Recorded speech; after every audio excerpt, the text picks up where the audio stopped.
ಕನ್ನಡ ಇಂಡಸ್ಟ್ರಿಗೆ ಮತ್ತೊಬ್ಬ psychopath entry ಆಗತ್ತಾನು. ಅದು ಬೇರೆ ಯಾರು ಅಲ್ಲ, ನಮ್ಮ ಅಜಯ್ ರಾಯ್ ಅವರ. ಆಬ್ವಿಯಸ್ಲಿ ಅಜಯ್ ರಾಯ್ ಅವರ ರಾಧೆ ಅಮ್ಮುದು ಒಂದು ಅಫಿಷಿಯಲ್ ಟ್ರೈಲರ್ನ ರಿಲೀಸ್ ಮಾಡಿದರು. ಇದ್ರ ಬಗ್ಗೆ ಮಾತಾಡೋದಾದ್ರೆ ಸಿಂಪಲ್ ಆಗಿ ಮೊದಲನೇ ಸೀನನ್ನ ಎಲ್ಲಿಂದ ಸ್ಟಾರ್ಟ್ ಮಾಡ್ತಾರಂದ್ರೆ ಇವ್ರ ಒಂದು ರಕ್ತದ ಒಂದು ಇದನ್ನ ಮಾಡಿ ಕಸ ಈತ ಜಳಕ ಮಾಡಕ್ಕೆ ನಿಂತಾನು. ಅಂದ್ರೆ ರಕ್ತಪಾತವನ್ನು ಹರಿಸಿ ಈತ ಜಳಕ ಮಾಡೋ ಸೀನಿಂದ ಒಂದು ಟ್ರೈಲರ್ ಸ್ಟಾರ್ಟ್ ಆಗೈತಿ. ಇದರ ಅರ್ಥ ಏನಂದ್ರೆ ಈತ ಒಬ್ಬ ಒಂದು ಮರ್ಡರ್ ಮಾಡ್ಕಸ ಒಂದು ಬಂದು ನಿಂತಾನು, ಅಥವಾ ಈತ ಸೈಕೋಪಾತ್ ಅದಾನು, ಅಂದ್ರೆ ಕಿಲ್ಗಳನ್ನು ಮಾಡೋಕೆ ಈತ ಹಿಂದೆ ಸರಿಯೋದಿಲ್ಲ. ಈ ರೀತಿಯಾದ ಟಾಪಿಕನ್ನು ಈ ಒಂದು ಮೂವಿಯಾಗ ನಾವು ನೋಡ್ತೇವೆ. ಆಬ್ವಿಯಸ್ಲಿ ಅರ್ಧಕ್ಕಿಂತ ಹೆಚ್ಚು ಪಾರ್ಟ ಒಂದು ಜೈಲೋಗಿ ನೋಡ್ತೇವೆ ನಾವು. ಅಂದರೆ ಇದರ ಅರ್ಥ ಏನಂದ್ರೆ ಸಿಂಪಲ್ ಆಗಿ ಒಬ್ಬ ಏನು ಕ್ರಿಮಿನಲ್ ಅದಲ್ಲ ಆತ ನಮ್ಮ ಅಜಯ್ ರಾಯ್ ಆಗಿದ್ದಾನು. ಅಂದ್ರೆ ಈತ ಸೈಕೋಪಾತ್ ಕಿಲ್ಲರ್ ಅದಾನು.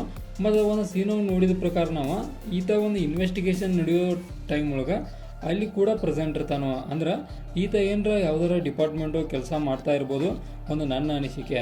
ಆನಂತರ ಇನ್ನೊಂದಷ್ಟು ಮಾತಾಡೋದಾದ್ರೆ ಒಂದು ಈತ ಯಾವ ಕಾರಣಕ್ಕೆ ಸೈಕೋ ಆಗಿರಬಹುದು ಅಂತೇಳಿ ನನ್ನ ಅನಿಸಿಕೆ. ಅಂದ್ರೆ ಒಂದು ಈತನ ಲವ್ ಸ್ಟೋರಿ ಒಳಗೆ ಆ ಹುಡುಗಿ ಈತನಿಗೆ ಮೋಸ ಮಾಡಿದ ಕಾರಣಕ್ಕೆ ಈತ ಆ ಥರ ಆಗಿರ್ಬೋದು, ಅಥವಾ ಇನ್ನೊಂದು ಟೈಪ್ ನೋಡೋದಾದ್ರೆ ಆ ಹುಡುಗಿಗೆ ಯಾರ ಮೋಸ ಮಾಡಿರ್ಬೋದು, ಆ ಕಾರಣಕ್ಕೆ ಈತ ಅವರನ್ನು ಕೊಲ್ಲಕ್ಕೆ ಒಂದು ಸೈಕೋ ಆಗಿರ್ಬೋದು.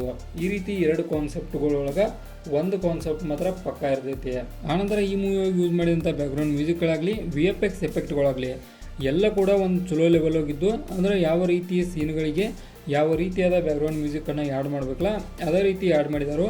ನನಗೆ ಇನ್ನೊಂದು ಸರ್ಪ್ರೈಸಿಂಗ್ ಆಗಿದ್ದೇನೆಂದರೆ ಅಜಯ್ ರಾಯ್ ಅವರ ಒಂದು ಆ್ಯಕ್ಟಿಂಗ್ ಅಂತ ಹೇಳ್ಬೋದು. ಯಾವ ಕಾರಣಕ್ಕಂದ್ರೆ ಅಲ್ಟಿಮೇಟ್ ಲೆವೆಲ್ ಆ್ಯಕ್ಟಿಂಗ್ ಮಾಡಿದ್ದಾರೆ ಅಂತ ಹೇಳ್ಬೋದು ಈ ಒಂದು ಮೂವಿ ಒಳಗೆ. ಕಾರಣ ಇಷ್ಟ, ಎಲ್ಲ ಸೀನ್ಗಳಲ್ಲಿ ಅವರನ್ನು ಒಂದು ಅಬ್ಸರ್ವ್ ಮಾಡಿದ್ರೆ ಎಲ್ಲ ಥರ ಒಂದೊಂದು ವೆರೈಟಿಯನ್ನು ಮಾಡೋಕ್ಕೆ ಟ್ರೈ ಮಾಡಿದರು. ಅಂದ್ರೆ ಇವರ ಮೂವಿಗಳಿಗೆ ನಾವು ಮೊದಲಿನ ಮೂವಿಗಳು ನೋಡ್ರೆ ಅದಕ್ಕೂ ಇದಕ್ಕೂ ಬಹಳಷ್ಟು ವ್ಯತ್ಯಾಸ ಐತಿ.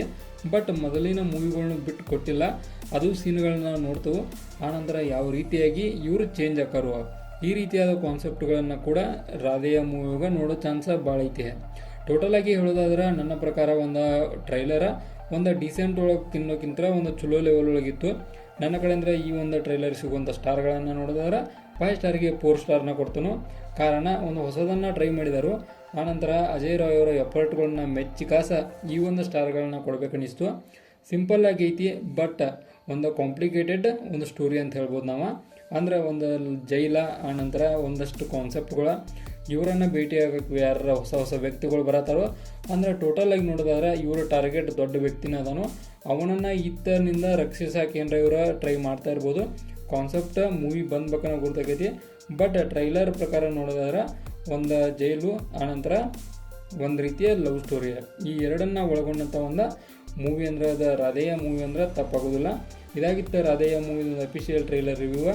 ಇದೇ ಥರ ನಿಮ್ಗೆ ಇನ್ಫಾರ್ಮೇಟಿವ್ ವಿಡಿಯೋಗಳು ಬೇಕಾದ್ರೆ ಚಾನಲ್ ಸಬ್ಸ್ಕ್ರೈಬ್ ಮಾಡ್ಕೊರಿ. ವಿಡಿಯೋ ಇನ್ಫಾರ್ಮೇಟಿವ್ ಅವರ ಮಾತ್ರ ಒಂದು ಲೈಕ್ ಕೊಟ್ಟು ನಮಗೆ ಸಪೋರ್ಟ್ ಮಾಡೋದನ್ನು ಮರಿಬೇಡ್ರಿ.